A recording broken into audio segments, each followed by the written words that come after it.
آقا امام الانبیاء علیہ الصلوۃ والسلام نے ارشاد فرمایا من احب ان ينظر الى عتقاء اللہ من النار، میرے صحابہ کیا تم پسند کرتے ہو ایسے بندے کو دیکھو جو جہنم سے آزاد ہو؟ سادہ الفاظ میں یوں کہہ لو کہ جو صبح بھی اس حال میں کرے جنتی ہو، شام بھی اس حال میں کرے جنتی ہو۔ نبی علیہ الصلوۃ والسلام کے صحابہ نے عرض کیا حضور کیوں نہیں؟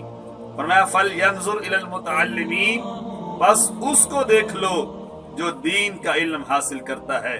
احباب ذوقار، دین کا علم حاصل کرنے والا، قرآن کی تعلیم پڑھنے والا، حدیث کی تعلیم پڑھنے والا کتنی شان کا حامل ہے۔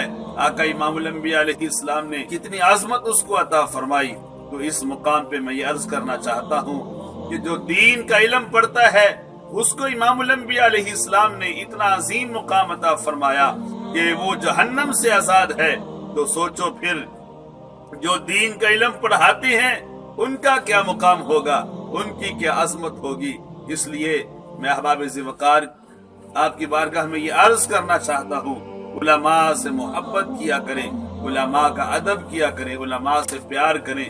دونوں جہاں میں بھلائی چاہتے ہیں، علماء کی صحبت میں آ کے اللہ کی بارگاہ میں مقام حاصل کر جائیں۔